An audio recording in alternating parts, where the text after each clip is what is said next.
پاکستان کی آئین میں اس بات پہ عمل ہوا کہ جناب آپ نے صحت کی فیسلٹی دینی ہے اور اگر آپ لیس دین 1% اپنے ہیلتھ کا بجٹ رکھیں گے تو بچے مریں گے. تو اس کا مطلب ہے کانشیسلی جہاں ہمیں یہ منصوبہ بندی کرنی چاہیے کہ ہم لوگوں کی زندگیاں بچائیں. ہمیں لگتا ہے ہم نے ایک ایسی منصوبہ بندی کر لی ہے کہ یہ مرتے رہے اور مجھے لگتا ہے آپ بریک لینا چاہتے ہیں. نہیں بریک نہیں لینا چاہ رہی. بلال احسن ہمارے نمائندے ہیں لاہور سے, ان سے جو کل یہ دروگہ والا میں واقعہ پیش آیا ہے جن سے بات کر لیتے ہیں. بلال سب سے پہلے تو ہمیں یہ بتائیے گا کتنا عرصہ پہلے یہ بلڈنگ بنی تھی جو مسجد کی بلڈنگ تھی کہ ابھی نیچے والی بلڈنگ کا گراؤنڈ فلور کا جو لینٹر تھا وہ کچا تھا کہ اس کے اوپر ایک دوسرا لینٹر ڈال دیا گیا؟ جی اچھا بالکل ایسے ہی ہے کہ یہ لینٹر تو ڈالا گیا تھا بالکل آپ نے جس طرح بتایا جس طرح کا سب ذکر بھی کرتے رہے ہیں کہ یہ 2 منزلہ عمارت تھی جس کے اوپر مٹی سے بھر کے لینٹر ڈالا گیا تھا جو 6 انچ جو ہے اس کی چوڑائی بتائی جا رہی ہے کہ اتنا مٹی جو ہے اس لینٹر کے اندر موجود تھی جو نیچے مسجد کے اندر موجود تھا. اس کے علاوہ جو اوپر تھا اس میں بھی مٹی موجود تھی. یہ ناقص میٹیریل یوز کیا گیا تھا اور اس طرح کی وہ بالکل بجا کہہ رہے ہیں کہ پورے اس وقت شہر کیا اس ملک میں بھی جو ہے ہر عمارت کی جو بنیادی دیکھی جاتی ہے بلڈنگز کے معیار کیے جاتے ہیں کہ ان اصولوں پہ انہیں بنایا جائے گا, وہ کوئی ادھر رول جو ہے فالو نہیں کیا جاتا. ادھر بھی یہی ہمیں دیکھنے میں آیا ہے کہ جو ناقص میٹیریل یوز کیا گیا تھا اس بلڈنگ میں اور باقاعدہ کچھ جگہوں پہ اس کو ریپیئر کیا گیا تھا کیونکہ وہ کچھ عرصہ پہلے بھی اس میں جو ہے دراڑیں جو ہیں وہ نظر آ رہی تھیں اس مسجد کی عمارت میں. اور اس حوالے سے ڈی سی او سے بھی بات ہوئی, ان کا بھی یہی کہنا تھا کہ یہ بہت زیادہ جو ہے یہاں پہ اگنور کیا گیا اس مسجد کو بناتے ہوئے. یہ بتائیں کون سا شعبہ ہے کون سا ڈپارٹمنٹ ہے؟ دیکھیں ہم باہر تھے تو دیکھتے تھے کہ جب تک الاؤ نہیں کرتا تھا بلڈنگ ڈپارٹمنٹ آپ دروازے کا تالا نہیں کھول سکتے اپنے گھر کا, فلیٹ کا, اپارٹمنٹ کمپلیکس کا. یہاں کون دیکھنا کس کی ذمہ داری ہے اور کس نے نہیں دیکھا؟ اور ڈی سی او صاحب نے پوچھا ان سے جنہوں نے نہیں دیکھا.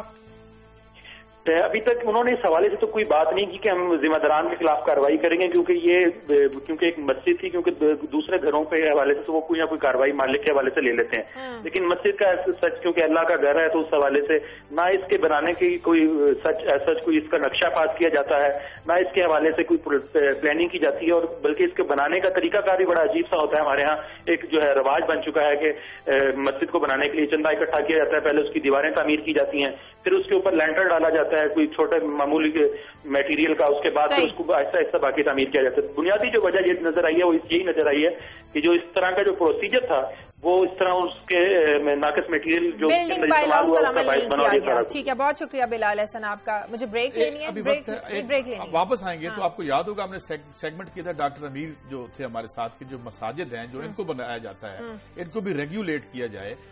میں یہی بتانے لگی ہوں بالکل کہ بریک کے بعد ہم بات کریں گے کہ لاہور میں 99% یعنی کہ 99% سے جو زائد مساجد ہیں یہ نقشے کی منظوری کے بغیر تعمیر کی گئی ہیں اور بلڈنگ بائی لاز پر عمل درآمد کروانا کس کا کام ہے؟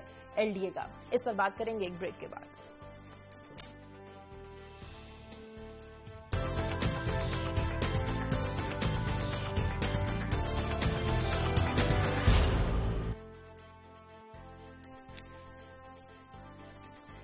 بریک کے بعد خوش آمدید. خلاصہ صاحب, بلڈنگ بائی لاز پر عمل درآمد کروانا ایل ڈی اے کا کام ہے, لیکن جب ایل ڈی اے ہی کی بلڈنگ ایسی تھی کہ جب وہاں پر آگ لگتی ہے لوگوں کو محفوظ راستہ نہیں ملتا وہاں سے نکلنے کے لیے, اور اب جب لوگ 4تھی منزل سے چھلانگ لگاتے ہیں تو بلڈنگ کے اندر ہی پھنس کر گرتے ہیں. تو جب ایل ڈی اے کی عمارتیں ایسی ہوں گی تو دوسری building per check and balance کون رکھے گا؟ اور ان کا تو پھر اللہ ہی حافظ ہے.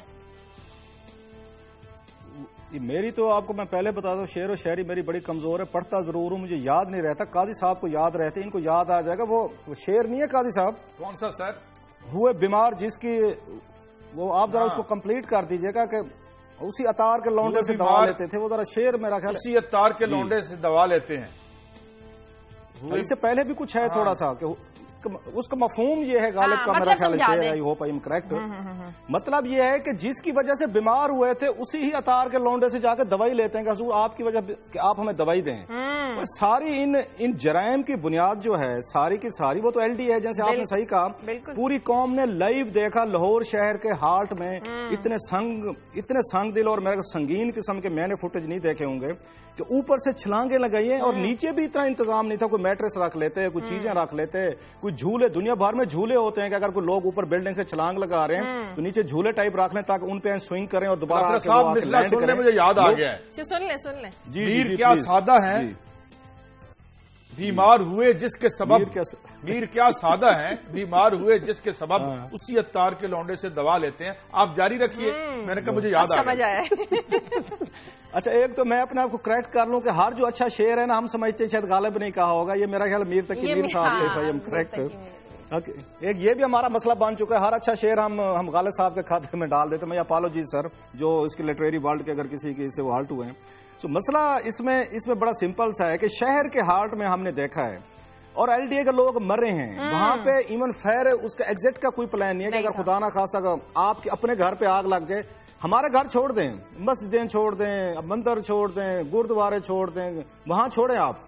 آپ اپنے بارے میں تو بتائیں جو گھر آپ نے بنا رکھا ہے جس میں ایل ڈی اے اپنا بیٹھتا ہے اور اس کے سربراہ پتہ ہے کون ہے، نام لیتے ہو 10 دفعہ میں ڈروں گا اور مجھے بیٹھ کے کچھ نہ کچھ پڑھنا پڑے گا اپنی حفاظت کے لیے. آحد چیمہ صاحب، آحد چیمہ صاحب بہت بڑے بابو ہیں، ڈی ایم جی کے، بڑا ان کا نام ہے اور ان کو 46 لاکھ روپے انعام ملا تھا کہ آپ نے یہ جو کلمہ چوک بڑی تیزی سے آپ نے مکمل کا انعام ملا ہے ان کو باقاعدہ. یہ پیپر ہے، ڈاکومنٹ ہے، یہ سپلیمنٹری گرانٹس میں آیا ہے. اب اس پہ تو انعام آپ نے دے دیا کہ انہوں نے رات دن لگا کے کلمہ چوک بنا دیا. آپ الیکشن جیت کے آپ کو دینا چاہیے تھا انعام، کارکردگی کی ملنی چاہیے. آپ کیا کریں گے؟ اب ایل ڈی اے نے جو ہے جو قاضی صاحب بات روتے رہتے ہیں، ایک دفعہ نہیں ہزاروں دفعہ قاضی صاحب نے بات کی ہے کہ جناب کوئی ٹاؤن پلاننگ ہوتی تھی اس ملک میں، کوئی آپ کا ادارہ ہوتا تھا، انسپیکٹ کرتا تھا. ہم باہر سے چیزیں دیکھ کے ہیں، باقی صحیح آپ کے گھر کے بہر میں گھاس اگر ایک سرٹن لیول سے اوپر اگی ہوئی ہے آپ کو جرمانہ ہو جاتا ہے. وہاں پہ لوکل کونسل آ کے جرمانہ کرتے اپنا بندہ بھیج کے گراس کو وہ کاٹ کے آپ کو بل بھیج دیتے ہیں. یہ لیول ہے وہاں پر. اب ڈپٹی کمشنر صاحب یہ تو کہتے ہیں کہ بلدیاتی اداروں کی ضرورت نہیں ہے کیونکہ ہم باپو بیٹھے ہیں، زکوٹے جن بیٹھے ہوئے ہیں ڈسٹرکٹ لیول پہ، ہم ٹھیک کر دیں گے ملک کو. جب ذمہ داری کا تعین آتا ہے اس وقت کہتے ہیں ہاں جی ہم چیک کریں گے کسی نے دیکھا یا نہیں دیکھا. اس میں 3-4 کرمنل ایلیمنٹس ہیں اس میں جو میں کہہ رہا ہوں. ایک تو اس ٹھیکیدار کو پکڑنا چاہیے فرسٹ آف آل. اس کے بعد جو ٹاؤن پلاننگ والے لوگ ہیں ذرا ان کو پکڑنا چاہیے، جس نے ان کو کلیئر کیا سرٹیفکیٹ دی ہے اس کو پکڑنا چاہیے. ڈی سی او صاحب جو اہم چیز ہے، جب تک آپ اس ملک میں آپ ڈپٹی کمشنر پہ پرچے نہیں دیں گے اس طرح کی ٹریجڈیز کے، یہ ملک ٹھیک نہیں ہوگا. ہمیں اور جو میں اپنی سٹوری میں بعد میں آؤں گا کہ بتاؤں گا کہ کیسے ہمارے حکمران جو ہیں اس طرح کے خوش آمدی باپوز کو اپنے قریب رکھتے ہیں اور ان کو بھی پتا چل گیا کہ نوکری کرنی ہے تو صاحب کی آپ نے خوش آمد کر کے کرنی ہے، آپ نے پرفارمنس پہ نوکری نہیں کرنی. اس ملک میں کوئی بھی پرفارمنس پہ نوکری نہیں کر رہا جس کی وجہ سے آپ کی ٹریجڈیز ہو رہی ہیں. انہیں پتہ ہے کہ ہم پیسے دے کے بچ جائیں گے، ہم صاحب کے ساتھ ہماری دوستی ہے وزیر کی سفارش کر کے بچ جائیں گے، ایم این ایم پی اے کے ہم بڑے فیوریٹ بلو آئیڈ ہیں ان کی کر کے بچ جائیں گے، اور باقی بچ گیا تو ٹاپ پہ جو بیٹھے ہیں ان کی وجہ سے بچ جائیں گے. اس لیے کسی کو فرق نہیں پڑتا. اور اسی کا نام جمہوریت ہے. آج چیمہ صاحب کو اس دن برطرف ہونا چاہیے تھا جس دن ایل ڈی اے میں آگ لگی اور لوگوں نے چھلانگیں لگائی، اس دن ان کے خلاف کارروائی ہونی چاہیے تھی. آج جو نیا ایل ڈی اے کا چیف آتا تو میرا خیال ہے وہ تھوڑا سا ڈر ہوتا. لوگ مر رہے ہیں، چھلانگیں مار رہے ہیں، کوئی نیچے دب رہا ہے، کوئی اوپر وہاں پہ آگ میں جل رہا ہے، جلتے رہیں دی ڈیم کیئر. اچھا کلاس صاحب وداؤٹ اینی فنڈامنٹل آپ سے کہ اس بات پہ میرا کوئی اختلاف نہیں ہے، لیکن میں ایک اور اینگل سے بات کو دیکھیں ذرا.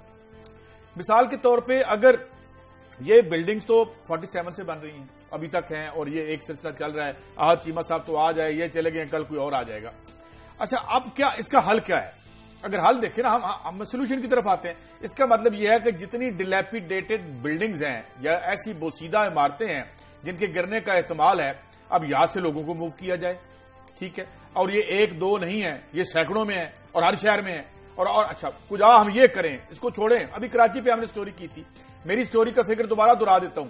13 لاکھ خاندان، لوگ نہیں خاندان، 13 سے 14 لاکھ خاندان کراچی میں جسے اسکواٹر سیٹلمنٹ کہتے ہیں، ان پلانڈ جسے غیر منصوبہ بند جگہوں پہ رہ رہے ہیں. اب کیا کیا جائے؟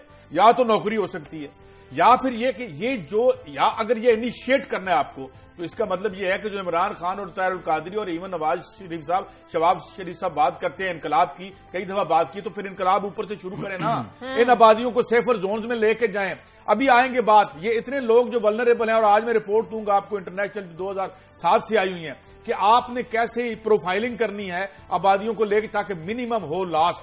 تو میرے خیال میں یہ ایک بندے کا معاملہ ہو نہیں سکتا، وہ یا نوکری کرے یا استعفیٰ دے کے گھر بیٹھ جائے. وہ اس حالات میں، اس زمانے میں، اس سسٹم میں آ کے وہی کرے گا جس طرح وہ میں نے آپ کو لطیفہ سنایا تھا وہ نالائق ٹیچر کا کہ CUP کپ نہیں ہوتا، CUP سپ ہوتا، وہ لڑتا بھی. کلاس صاحب کل وزیر اعظم صاحب کی بات سن کے اتنی حیرانگی فرماتے ہیں کہ سیلاب اچانک آیا، بارشوں کی کوئی پیشگی اطلاع نہیں دی گئی تھی، جبکہ محکمہ سب جانتے ہیں کہ محکمہ موسمیات جو ہے یہ جولائی میں ان بارشوں کی پیشگوئی کر چکا تھا. تو اس کا مطلب یہ ہوا کہ ہم انتظار کرتے ہیں. کل وزیراعظم صاحب کی بات نے یہ ثابت کر دیا کہ ہم نہ تو کوئی پری پلاننگ کر سکتے ہیں، نہ ہی ہم کوئی حفاظت اقدامات کر سکتے ہیں، ماں سوائے اس کے کہ جب کوئی حادثہ رونما ہو تب ہماری مشینری حرکت میں آئے.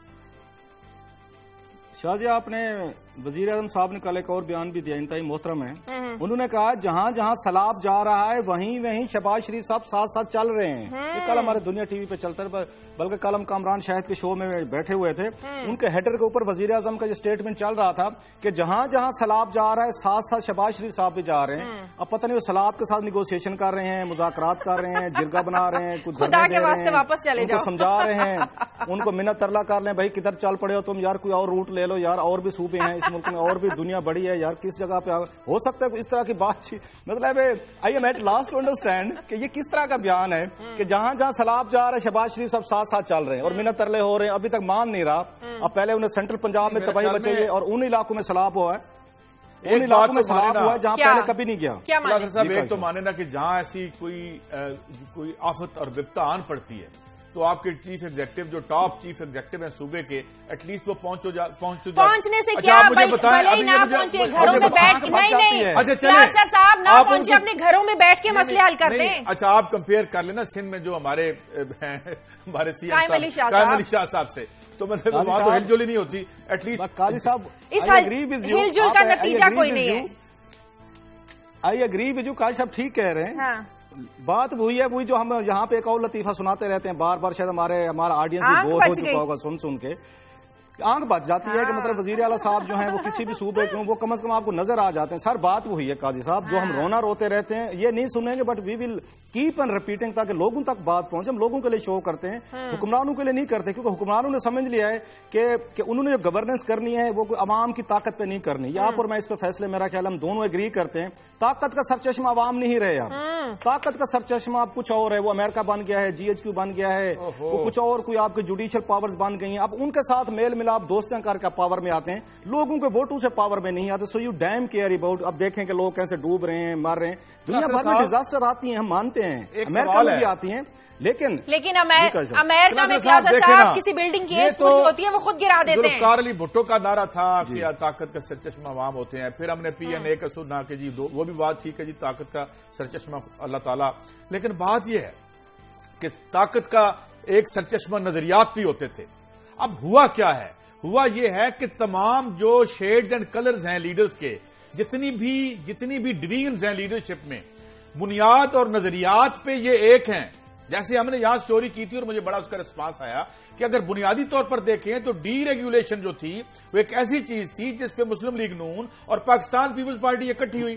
اس پہ تو جھگڑے کی کوئی بات ہی نہیں تھی. تو نثار علی خان صاحب کو کوئی ایسا بیان دینا ہی نہیں چاہیے تھا. یہ تو کنورجنس تھی، ایک پوائنٹ تھا. یہی ہوا ہے. ہوا یہ ہے کہ جتنی موومنٹس تھی عوامی سطح پہ یا سیاسی سطح پہ لوگوں کے رائٹس ان کے حقوق کی، ان کو تقریباً بریک لیتے ہیں ناظرین. بریک کے بعد واپس آئیں گے اور بات کریں گے کہ کل وہاڑی میں جو 7 معصوم بچے جاں بحق ہو گئے، اس کی ذمہ داری کس پر جاتی ہے. نہ تحقیقاتی ٹیم ان بچوں کو واپس لے کے آ سکتی ہے، نہ ہی کسی افسر کی معطلی. اس پر بھی بات کریں گے ایک بریک کے بعد.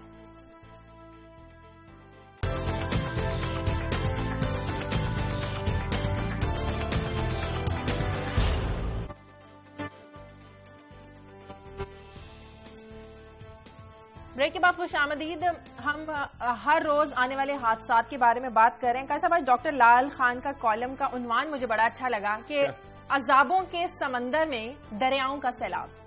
مینز کہ ہمارے سسٹم کا انفراسٹرکچر اتنا بوسیدہ ہو چکا ہے کہ معمولی سا جھٹکا بھی یہ برداشت نہیں کر سکتا. اب کل جو وہاڑی میں کہ ہسپتال میں 7 بچے آکسیجن نہ ہونے کی وجہ سے جاں بحق ہو گئے، مر گئے، نوٹس لے لیا گیا، معطلیاں کر دی گئیں، گرفتاریاں کر دی گئیں، لیکن اس کے باوجود بھی وہ 7 بچے واپس نہیں آ سکتے. بات یہ ہے کہ پھر وہی بات کرتے ہیں کہ آپ کی پالیسی جو ہے وہ آپ کہتے ہیں ہم تو آپ بزنس فرینڈلی ہوں، بڑی اچھی بات ہے، بزنس کو اچھا ہونا چاہیے، وہی عوام فرینڈلی بھی تو ہوں، کیونکہ آپ کو بزنس جو ہے یا تو پھر آپ کو بزنس ووٹ دے کے لے کے آتا ہے نا. ووٹ تو عوام دیتے ہیں بھائی، عام آدمی کے ووٹ ہے نا، پاپولر ووٹ سے آپ آتے ہیں. اب معاملہ کیا ہے؟ معاملہ شازیہ یہی ہے کہ کہ آپ نے میں ایک مثال دیتا ہوں، اگر کلاسر صاحب مجھے اجازت دیں تو میں مثال دیتا ہوں. مثلا میں آج فگر دیکھ رہا تھا کلاسر صاحب ایکواڈور کے 2007 میں پاور میں آتا ہے رافیل کرویا، اور اس کے بعد میں سارے فگرز دیکھ رہا ہوں اور 2007 میں یہ مائنڈڈ کہ 2008 میں تاریخ انسانی کا ایک سب سے بڑا ریسیشن ہٹ کر جاتا ہے. اس کے باوجود میں دیکھ رہا تھا انفلیشن نیچے لے کے آیا، ہیلتھ کی سپینڈنگ بڑھائی اور بے روزگاری کم کی. تو یہ مثالیں بھی تو اس گلوب پہ موجود ہیں، لیکن یہ دیکھنا ضرور پڑے گا کہ اس نے یہ کیا کیسے. تو اس نے کیا اس طرح کہ اس نے ریزسٹ کیا، IMF ورلڈ بینک کا دفتر بند کروایا، کہا جاؤ یہاں سے اور ہمیں کچھ کام اپنے لیے بھی کرنے دو. ہم جب یہ بات کرتے تو لوگ کہتے ہیں یار آپ راٹن بات کر رہے ہیں، بڑی بوسیدہ بات کر رہے ہیں. تو اس سماج پہ نظر مارے تو لگتا ہے جتنے بوسیدہ نظریات کے ذریعے یہ چلایا جا رہا ہے، ورنہ اتنا راٹن نہ ہوتا، اتنا بوسیدہ نہ ہوتا. جن نظریات کو اور جن خیالات کو ہم بوسیدہ سمجھ چکے ہیں شاید وہی ریلیونٹ ہے، اور جن پہ ہمارا اتباع ہے انہوں نے ہمارا یہ حال کر دیا. اب معاملہ یہ ہے کہ آپ، میں نے جو ریلیٹ کرتا ہوں، اگر آپ ہیلتھ پہ یہ اسپینڈنگ رکھیں گے تو پھر آپ کے اسپتالوں میں آکسیجن نہیں ملے گی، پھر اوپر والی آکسیجن سے آپ بندے بچائیں گے. بتائیے گا کلاسر صاحب. اور بالکل ایسے حادثات پر ڈھٹائی بڑی زیادہ تکلیف دیتی ہے ایسے حادثات پہ، کہ کل ڈاکٹرز کہہ رہے تھے کہ آکسیجن کی کمی کی وجہ سے بچے نہیں مرے، ان کا وزن کم تھا، قدرتی موت، طبعی موت مرے ہیں یہ بچے.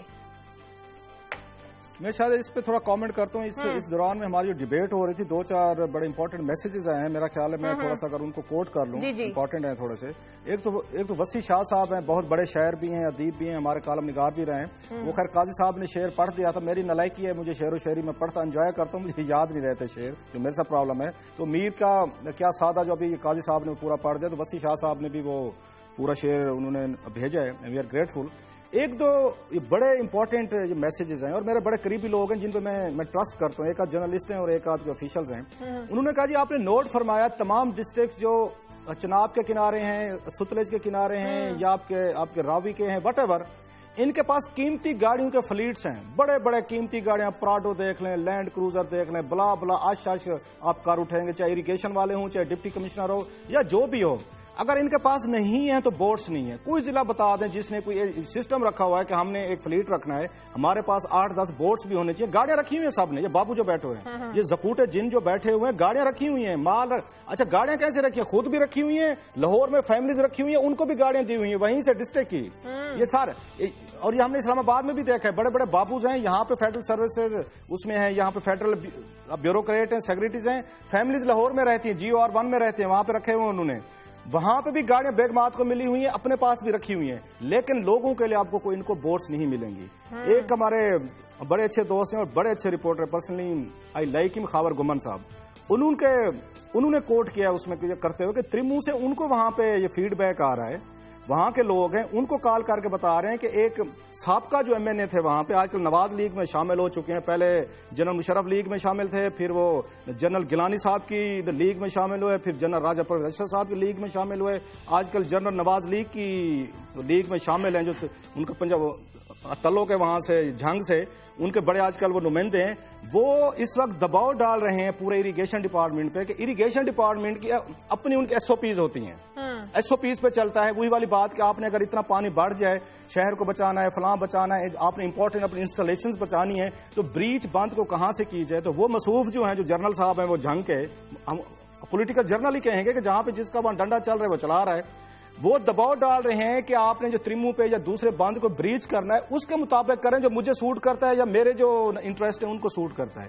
جب لوکل لیول پہ ہم فیوڈل لاڈز بنا دیں گے، ہم لوکل لیول پہ ہم یہ نہیں دیکھیں، اریگیشن ڈپارٹمنٹ یہ نہیں دیکھے گا کہ ہمارے انٹرسٹ کیا ہیں، پبلک کے لارجر انٹرسٹ کیا ہیں، اسٹیٹ کے کیا ہیں، اور وہ ایک پرانے ایک آؤٹ فیشنڈ اور ہارے ہوئے ایک MNA کے کہنے پہ وہ سارے کے سارے کام کریں گے تو پھر تباہیاں نہیں آئیں گی تو کیا ہوگا. اور یہی کام ابھی اب سندھ میں دیکھیں گے، یہ سندھ میں ہوگا. خورشید شاہ صاحب نے جو کچھ کیا تھا 2010 میں لوگوں کو بھولا نہیں ہے جو انہوں نے وہاں پہ کام کیے تھے.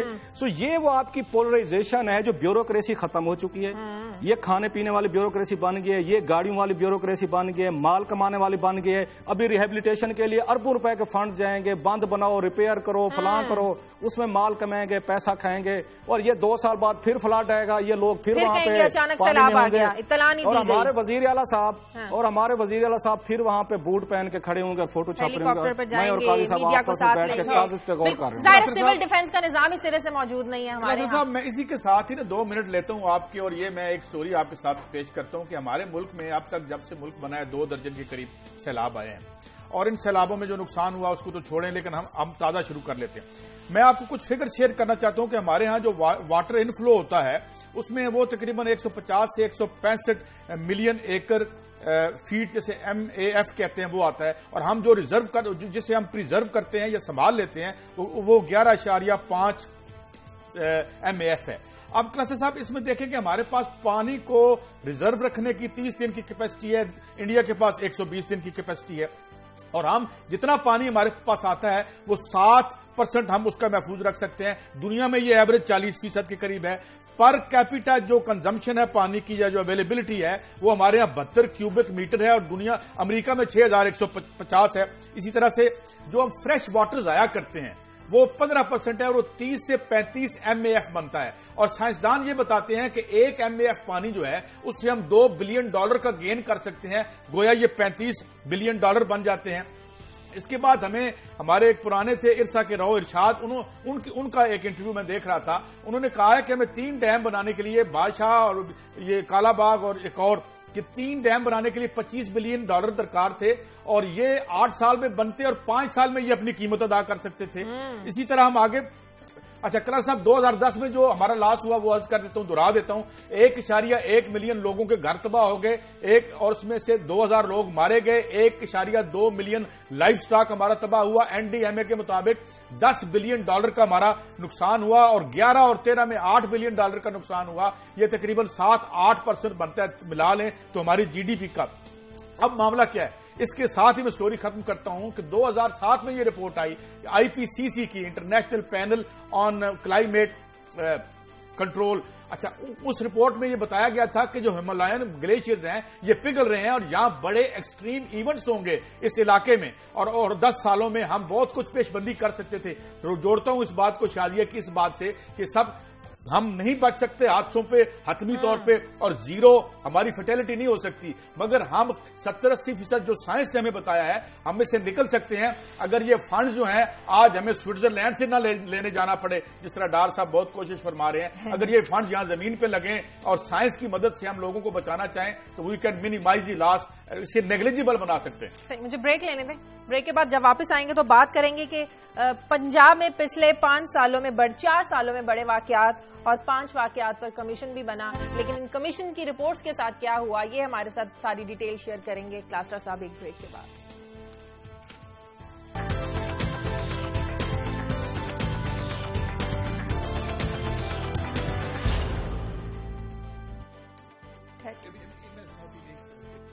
بریک کے بعد خوش آمدید، آپ کچھ کریکشن دینا چاہ رہے ہیں؟ ہاں شاہ جی، ابھی مجھے میسج آیا مجھ سے ایک، شاید میں نے کہا کہ وہ جو تھا نا پر کیپیٹا اویلیبلٹی ہے وہ میں کریکٹ کر دوں، 972 نہیں تھی 972، اور امریکہ میں وہ 6150۔ ٹھیک ہے۔ اچھا کلاسرا صاحب، پنجاب میں پچھلے 4 سالوں کے 5 بڑے واقعات، ان واقعات پر کمیشن، پھر کمیشن کی رپورٹ، اور پھر ان رپورٹس کا انجام کیا ہوا یہ آپ بتائیں۔ یہ میں وہ آپ کو کولیبریشن بتانا چاہتا ہوں کہ ہم بعض دفعہ جوڈیشری پہ ہم تنقید کرتے ہیں، اور بہت سارے لوگ کہتے ہیں جوڈیشری پہ ان کے یقین نہیں کرتے جو کمیشن بنتے ہیں۔ اس میں جوڈیشری کا قصور کم ہے اگر مجھ سے پوچھے، ٹو بی فیئر میں اس کا آپ کو ریزن بھی دیتا ہوں کہ جوڈیشری کی جتنی انکوائری کمیٹیز میں 5 کا ذکر کروں گا جو جوڈیشل انکوائری کمیٹی ہوئی، اور سب نے بڑی زبردست قسم کی فنڈنگ دی، اور انہوں نے آئیڈینٹیفائی کر کے دیا کہ کون کون کلپریٹ ہیں، سفارشات کی کہ کس کس کے خلاف آپ وہ کریں ہیں، ان کو سزائیں دیں۔ سو ججز نے اپنا کام کیا، اور لاہور ہائی کورٹ کے ججز نے کام کیا، اور مجھے ان کو اگین ٹریبیوٹ پیش کرنے دیں جن لوگوں نے اتنے دباؤ میں، تخت لاہور میں بیٹھ کے کام کرنا آسان کام نہیں ہے، ایون میڈیا وہاں پہ بعض اور دباؤ نہیں برداشت کر سکتا، ججز تو چلے اور ان میں ہوگا۔ مثلا یہ کام شروع ہوا، سری لنکن ٹیم پہ اٹیک ہوا 2009 میں، چلے ہم بینیفٹ آف دا ڈاؤٹ دیتے ہیں، جو ملنا چاہیے، شہباز شریف صاحب اس وقت وزیر اعلیٰ نہیں تھے، اس وقت گورنر راج لگا ہوا تھا، اگر مجھے اچھی طریقے سے یاد آ رہا ہے۔ انکوائری ہوئی جو سری لنکن ٹیم پہ، اس میں 6 پولیس والے مارے گئے تھے اور 2 سویلین تھے ہمارے، اس کے بعد کرکٹ ہی بند ہوگی پاکستان سے، بالکل بوریا بسترا گول ہو گیا۔ اس میں جن پولیس افسران کی ڈیوٹی تھی، جنہوں نے روٹ پہ جانا تھا، چیک کرنا تھا، سیو کرنا تھا، بچانا تھا، انہوں نے گلیڈیٹر کا ایک رول ادا کرنا تھا، وہ مصروف گھروں پہ سوئے ہوئے تھے یا دفتروں میں بیٹھے چائے پی رہے تھے۔ ان کے خلاف باقاعدہ انکوائری کمیشن نے نامینیٹ کر کے ایک ایک نام دیا کہ فلاں فلاں لوگ ذمہ دار ہیں، ایکشن لیں۔ ایکشن تو چھوڑ دیں، ترقیاں بھی ہوئی ہیں، پوسٹنگ بھی ملی ہیں، یہ میں جلدی بتا رہا ہوں آپ کو، میں ڈیٹیل شاید کسی کالم اپنے میں لکھوں گا کہ کیسے اس ملک کو تباہ کر رہی ہے ہماری پولیٹیکل، ہماری یہ جو بیوروکریٹک اور پولیس کی کولیبریشن ہے، یہ ان ہولی الائنس عوام کو یہ کتنا نقصان دے رہا ہے۔ سری لنکن ٹیم ان کو پروموشنز ملی ہیں, ان کو چھوڑ دیا گیا, کلین چٹس دے گی, نمبر 1. اس کے بعد 2009 میں گوجرا کا سب سے بڑا انتہائی واقعہ ہوا جس میں ہمارے کرسچن بھائیوں کے گھروں کو جلایا گیا, 7 وہاں پہ لوگ زندہ جلے تھے. اور جو گوجرا انسیڈنٹ پہ اس میں انہوں نے بنائی تھی انکوائری, اور جسٹس یہ تھے یہاں پہ ہمارے آج کل سپریم کورٹ میں آئے ہوئے ہیں, حمود الرحمان صاحب کے بیٹے ہیں, انہوں نے انکوائری کی تھی اور بڑی خوبصورت انکوائری کی تھی. اس میں جو انہوں نے وہاں کے وہ ڈی پی او تھے اور وہاں پہ ان کے جو پولیس کے چیف تھے احمد رضا طاہر صاحب, ان کو انہوں نے ذمہ دار قرار دیا کہ کئی دن تک وہاں پہ فسادات ہوتے رہے, اور مصوف نے کوئی پولیس ڈپلائی نہیں کی, کوئی روکنے کی کوشش نہیں کی, it was free for all. اور انہوں نے کرسچن کو جلا دیا, گھر جلائے, مارا. ایک خاندان کے 7 لوگ وہاں پہ بےچارے وہاں پہ مارے گئے, اور وہ پورا باقی بقیہ بچے جو تھے وہ ملک ہی چھوڑ گئے یہاں پہ. اس وقت ہماری بدنامی نہیں ہو رہی تھی جو ہمیں بتایا جاتا ہے, ابھی آج کل بڑی ہماری بدنامیاں ہو رہی ہیں.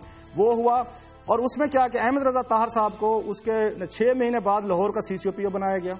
اندازہ کریں لاہور جیسے بڑے شہر کا جو گوجرا انسیڈنٹ سے ہٹائے گئے کہ آپ نااہل ہیں, نلائق ہیں. میں نہیں کہہ رہا, ہو سکتے بہت بڑے قابل آدمی ہوں جناب, یہ کمیشن کہہ رہا ہے, کمیشن کی رپورٹ بتا رہا ہوں. ان کو ترقی دی گئی, پوسٹنگ دی گئی, اور ایک نہیں 3 ان کو دی گئی ہیں. 3 جگہوں پہ انہوں نے جا کے انہوں نے سرو کیا, اور کوئی کاروائی نہیں ہوئی کہ مصوف آپ کی وجہ سے, آپ کی نلائکی کی وجہ سے کتنے لوگ مارے گئے ہیں. بدنامی ہماری علیحدہ ہوئی. تیسرا 2010 میں فلڈ کمیشن ہے, جسٹس منصور کی رپورٹ. رب نواز صاحب تھے, سیکریٹری اریگیشن تھے.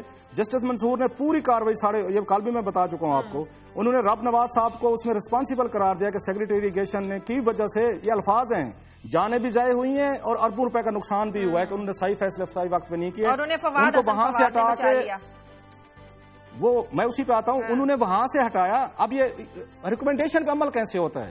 وہ کہتے ہیں گوجرا کا وہ جو ہے افسر ہے اس کو ہٹائیں, ہٹا کے لاہور لگا دیتے ہیں.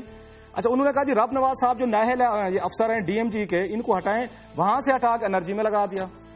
انرجی میں انہوں نے تباہی کی. وہاں پہ شہباز شریف صاحب کو بڑا دیر سے خیال آیا, انہوں نے ان کو صوبہ بدر کیا.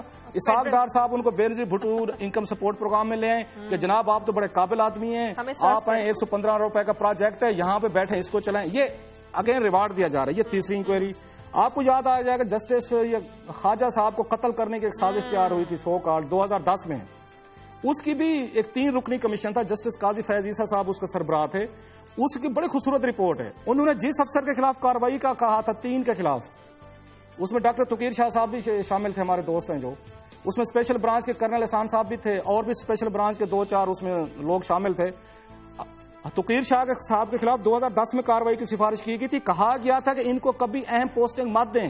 یہ شہباز, یہ میرے پاس رپورٹ ہے, میں نے اس پہ پوری کتاب لکھی ہے اس پورے اسکینڈل پہ, ایک قتل جو نہ ہو سکا. اور ڈاکٹر توقیر شاہ صاحب کو سب سے زیادہ بڑی پوسٹنگ دی گئی, اور ان کے جو باقی لوگ تھے ان کو ریوارڈ کیا, کسی کو سزا نہیں ملی. لاسٹلی ماڈل ٹاؤن کی جو بھی جسٹس باکر نے کی ہے, آپ کے سامنے ہے کہ انہوں نے باقاعدہ پن پوائنٹ کیا کہ کون کون لوگ ذمہ دار ہیں اور کن کن کے خلاف کارروائی ہونی چاہیے. اس پہ بھی کوئی عمل درآمد نہیں ہوا. اس سے ایک ہی بات ثابت ہوتی ہے, کلاسا صاحب جو ادھر ہلاکتیں ہوئی تھیں اس پہ بھی کمیشن بنا تھا. میں نے نہیں, بہت سارے کمیشن بنے ہیں. اب ہوا کیا ہے کہ یہ جو وزارت ہے ہماری قانون ہے, یہ بیسیکلی قبرستان بن گئی ہے جوڈیشل کمیشن کی رپورٹس کا. میں یہ ریکویسٹ کرتا ہوں اپنے ججز صاحبان سے, ان فیوچر ان کو کہیں پولیس کے ذریعے انکوائریز کروائیں, DMG کے ذریعے انکوائری کروائیں. اگر آپ نے خود بیٹھ کے اس طرح کام کرنے ہیں کہ ایک بھی انکوائری رپورٹ پہ آپ نے عمل نہیں کرانا, پھر ہزاروں صفحات.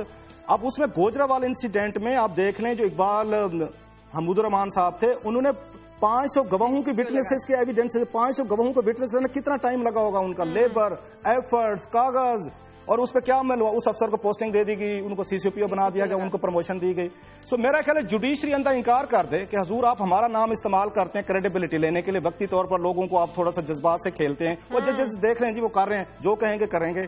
اور اس کے بعد قبرستان بنایا ہوا ہے آپ نے وہاں پہ سیکریٹریٹ میں پنجاب میں, اور دفن کر دیتے ہیں رپورٹ. یہ 5 میں نے بڑے بڑے کیسز بتائے جس میں کچھ نہیں ہوا. بالکل صاحب, میں ایک دفعہ لائن پہ تھے میرے ساتھ مولانا فضل الرحمان, تو وہ تھوڑے سے برمبی ہوئے, تو میں نے کمیٹی کی بات ہو رہی تھی, کمیٹی بن گئی, تو میں نے کہا حضور یہاں تو کہا جاتا ہے جس چیز کو خو کھاتے ڈالنا ہو پنجابی میں اس پہ کمیٹی بنا دو, اور بس پھر وہ اسی طرح. صحیح بات ہے. اس کی سب سے بڑی مثال یہی جو بھی ثانیہ ماڈل ٹاؤن کی آپ بات کر رہے تھے کہ شہباز شریف صاحب نے کہا تھا جوڈیشل کمیشن اگر ذمہ دار ٹھہرا دے گا تو میں استعفیٰ دے دوں گا. لوگ وہ آج استعفیٰ دے رہے ہیں, نہ جانے کب وہ جوڈیشل کمیشن کی اس رپورٹ پر عمل کریں گے. چلیں آگے بڑھتے ہیں, مجھے تھوڑا سا ٹائم رہ گیا ہے. جھنگ سے رپورٹر ہمارے لیاقت شاہ, ان سے بات کرنی ہے. لیاقت آواز آ رہی ہے, ہمارے ساتھ ہیں آپ؟ جی آ رہی ہے آواز. لیاقت, جھنگ میں بڑی تباہی کا خدشہ تھا اس سیلاب سے, 18,000 بند کو توڑنے کا فیصلہ کیا گیا تھا لیکن ابھی تک توڑا نہیں گیا, کیا وجہ اس کی؟ شازیہ یہ 18,000 باندھ جو ہے یہ سیلاب کے خطرے کے پیش نظر شہر کو بچانے اور تریمو پل کو بچانے کے لیے اس میں ڈائنامائٹ نصب کر دیے گئے تھے ایک ہفتہ قبل. تو یہ کل جب ہم نے سٹوری کی تھی تو میں نے بتایا تھا کہ 4 دن سے وزیر اعلیٰ صاحب ہائی الرٹ کروا دیتے ہیں تو آتے نہیں ہیں. تو کل وہ خوش قسمتی سے جنگ تشریف لائے ہیں, ان کا قدم مبارک جنگ میں آیا ہے. تو جیسے ہی وہ گئے ہیں اسی وقت سے یہ 18,000 باندھ توڑنے کا فیصلہ جو ہے انتظامیہ کی طرف سے مؤخر ہو گیا ہے. ابھی یہ پتہ چل رہا ہے کہ 18,000 کے قریب ایک شوگر مل ہے اور اس علاقہ میں بڑے لوگوں کے جو ہے کنٹرول شیڈ ہے جہاں ایک وقت میں 60,000 70,000 ہزار چوزا نکلتا ہے. اور 18,000 کو خالی بھی کروا لیا گیا تھا, بار بار اعلانات بھی کروائے گئے تھے, مگر اس کو بند کو توڑا نہیں گیا, جس کی وجہ یہ ہوئی کہ شہر کی طرف پانی کا بہاؤ بڑھتا اور رات بھی جلان. جو آپ بتا رہے ہیں اس کا مطلب یہ ہوا ان شوگر ملوں کو بچانے کے لیے اور ان شیڈز کو کنٹرول شیڈز کو بچانے کے لیے یہ فیصلہ نہیں کیا گیا. لیکن کچھ خبریں ایسی بھی آ رہی ہیں کہ جنگ میں پانی ختم ہو رہا ہے, پانی اتر رہا ہے, اس لیے فیصلہ نہیں کیا گیا اس بند کو توڑنے کا. جب یہ رات وجلانا کا بند ٹوٹا ہے تو میں کل سے ٹرائی کر رہا تھا ڈی سی او صاحب کو. ڈی سی او صاحب اپنا نمبر اٹینڈ نہیں کر رہے تھے. ابھی صبح 4 بجے میں نے ان سے بات کی ہے تو انہوں نے بڑی بے بسی میں مجھے یہ کہا ہے کہ 18,000 بند توڑنے کا یا کوئی بھی بند توڑنے کا جو فیصلہ ہے وہ میرے اختیار میں نہیں ہے. ٹھیک ہے, اس کا مطلب ہے یہ کسی اور اختیار میں ہے. ٹھیک ہے, بہت شکریہ لیاقت صاحب آپ کا. کلاس صاحب آپ نے سنا کچھ شوگر ملے ہیں, کچھ کنٹرول شیڈز ہیں. جی بات شازیہ وہی ہے, اریگیشن کے لوگوں کو اتنی جرت نہیں ہے جن کا کام ہے, جو ابھی ہم رونا رو رہے ہیں, جس کا کام ہے ایس او پیز ہیں. اریگیشن میں اگر کوئی بیٹھا ہوا ہے سیکرٹری صاحب کا, کوئی رہ گیا ہے تھوڑا سا اس ملک کے لیے محبت, کوئی تھوڑا سا ضمیر, کوئی تھوڑا سا انصاف, تو حضور سٹینڈ لے لیں. آفتاب چیمہ صاحب نے لے لیا تھا سٹینڈ یہاں پہ, کوئی قیامت نہیں ہے کہ آفتاب چیمہ صاحب کی عزت میں اضافہ ہوا ہے. حضور آپ بھی لے لیں ذرا تھوڑا سا. سیکرٹری اریگیشن صاحب ہٹا دیں کہ آپ بھوکے نہیں مریں گے, تنخواہ ملتی رہتی ہے. آپ بتا دیں چیف منسٹر صاحب کو یا دوسرے پولیٹیکل انفلوئنس کو, جناب جو ہم بہتر سمجھیں گے اس ملک کے لیے, قوم کے لیے, وہی فیصلے کریں گے. ملک اس طرح بچ سکتا ہے. اس طرح نہیں بچے گا کہ آپ جائیں گے غلاموں کی طرح, ایک دربار لگا ہوا ہے, آپ چپ کر کے ڈانٹ ڈپٹ کھا کے آ جائیں گے. وہی کریں گے. ایس او پیز کو فالو کریں جو آپ کو کہتی ہیں. اگر کر سکتے ہیں کریں, نہیں کر سکتے تو یا تو شوگر ملیں بچا لیں یا معصوم لوگوں کو بچا لیں, آبادیاں بچا لیں, معصوم چوزے بھی بچ رہے ہیں. آپ نے غور نہیں کیا, لیاقت شام نے کہا چوزے بھی ہیں وہاں پہ. بالکل, چوزے بھی بچا رہے ہیں. یہ لمبی کہانی ہے. چوزوں کی جان کی قیمت زیادہ ہے یہاں پر, ہمارے ہاں انسانی جان کی قیمت سے زیادہ. پروگرام کا وقت ختم ہو گیا. کلاس صاحب بہت شکریہ آپ کا. ناظرین پروگرام کے لیے آپ ہمیں فیڈ بیک دیجیے. خبر@دنیا TV.tv